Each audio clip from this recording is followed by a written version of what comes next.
और लीजिए सुप्रिया सुले की तस्वीर आज मतदान वाले दिन। पहली तस्वीर शरद पवार की बेटी हैं, बारामती से सांसद हैं सुप्रिया सुले। अभी जो लोकसभा चुनाव हुआ उसमें अजीत दादा पवार की पत्नी सुनेत्रा पवार, जो रिश्ते में सुप्रिया की भाभी लगती हैं, उन्हें चुनावी मैदान में पटखनी दी। पिता की सियासी विरासत को पुख्ता किया सुप्रिया सुले ने और अब एक बार फिर घेराबंदी अजीत दादा पवार की करने के लिए शरद पवार से लेकर सुप्रिया सुले तक सब मोर्चा संभाले हुए हैं। और बारामती में जहां पर विधानसभा चुनाव मैदान में खुद एक उम्मीदवार के तौर पर अजीत पवार उतरे हुए हैं, वहां परिवार की तरफ से ही योगेंद्र पवार, जो रिश्ते में अजीत पवार के भतीजे लगते हैं, उन्हें चुनाव मैदान में उतारा गया है शरद पवार गुट की तरफ से। फिलहाल सुप्रिया सुले पोलिंग स्टेशन पर वोट डालने के लिए पहुंच गई हैं। पोलिंग बूथ के भीतर सुप्रिया सुले को आप देख रहे हैं, वोट डालने के लिए पहुंची हुई हैं। सांसद हैं खुद बारामती से। सुप्रिया सुले को लेकर कल बीजेपी की तरफ से जोरदार हमला बोला गया, बाकायदा प्रेस कॉन्फ्रेंस की गई और भ्रष्टाचार के आरोप लगाकर कटघरे में सुप्रिया सुले को खड़ा किया गया, जिसको लेकर सुप्रिया सुले की तरफ से पलटवार किया गया कि वो मानहानि का केस दर्ज करेंगी। और इस बीच बारामती की एक चुनावी टक्कर जो बेहद दिलचस्प हो चली है, क्योंकि यहां पर इस बार फाइट सीधी चाचा भतीजे की। इस बार चाचा अजीत पवार हैं और उनके सामने भतीजा जो उन्हें टक्कर दे रहा है वो योगेंद्र पवार, सगा भतीजा है। पहली बार योगेंद्र पवार चुनावी मैदान में एंट्री कर रहे हैं बतौर उम्मीदवार। शरद पवार का आशीर्वाद योगेंद्र पवार के साथ है। अजीत पवार के भतीजे हैं और एनसीपी शरद पवार पार्टी के उम्मीदवार हैं योगेंद्र पवार। अजीत पवार को जबरदस्त चुनौती देते हुए घर में देखिए किस तरीके से पवार परिवार इस सियासी अखाड़े में बट गया है, उसकी भी एक बानगी दिखाती है बारामती की लड़ाई। चाहे लोकसभा चुनाव हो, जब लड़ाई ननद भाभी की थी, जिसमें भारी ननद मतलब सुप्रिया सुले पड़ी, और अब जो लड़ाई है वो चाचा भतीजे की, जिसमें अजीत पवार बारामती से लगातार कई बार के विधायक हैं और उन्हीं को चुनौती देने के लिए शरद पवार की तरफ से अपनी गुट से योगेंद्र पवार को मैदान में उतारा गया है। और इस बीच जिसका जिक्र मैं पहले भी कर रही थी कि वो भ्रष्टाचार के आरोप जिसमें सुप्रिया सुले को कल घेरने का काम बीजेपी की तरफ से किया गया, बिटकॉइन को लेकर बीजेपी ने सीधे निशाना सुप्रिया सुले पर साधा, जिसके बाद सुप्रिया सुले की तरफ से ये कहा गया कि वो मानहानि का केस करेंगी। सुधांशु त्रिवेदी बीजेपी प्रवक्ता पर जो कल प्रेस कॉन्फ्रेंस करने के लिए मीडिया के सामने आए थे।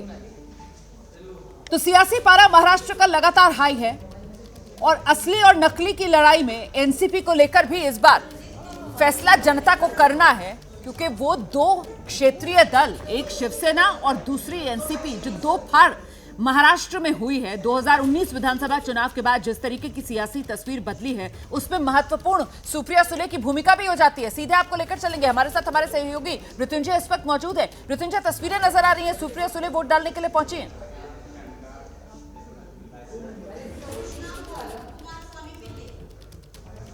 आवाज नहीं आ रही है मृत्युंजय की। मृत्युंजय आमने सामने थे तो ननद ने जीत दर्ज की।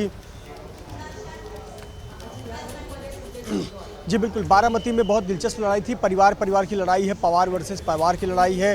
लोकसभा चुनाव में ननद बनाम भाभी था तो ननद की जीत हुई है, सुनेत्रा पवार की हार हुई थी। और एक बार फिर 5 महीने बाद फिर से परिवार में ही लड़ाई है और इस बार चुनौती भतीजा दे रहा है। योगेंद्र पवार हैं और सामने है अजीत पवार।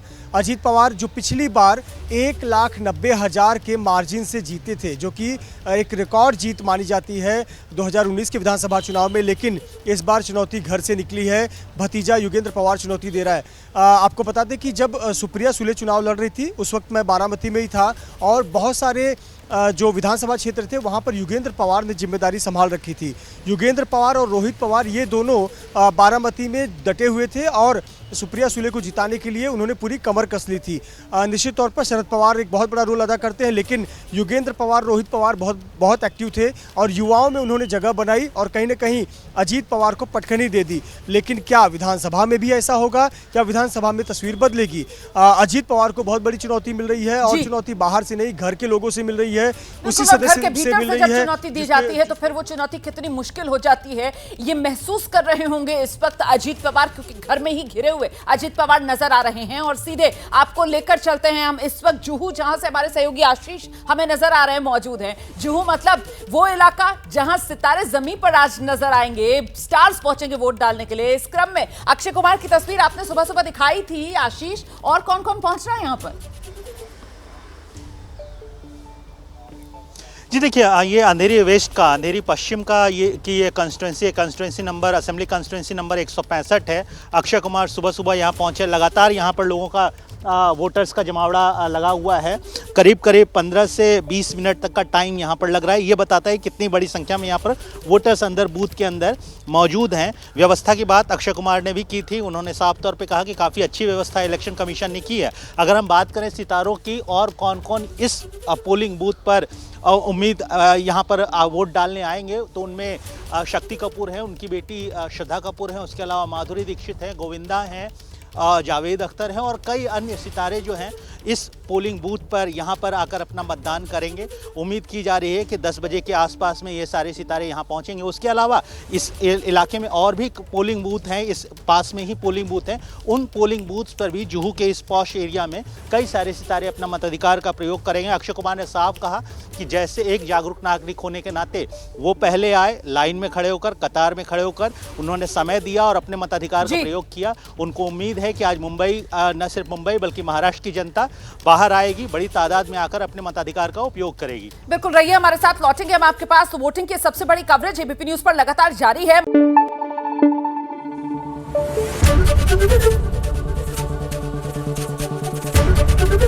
एबीपी न्यूज आपको रखे आगे।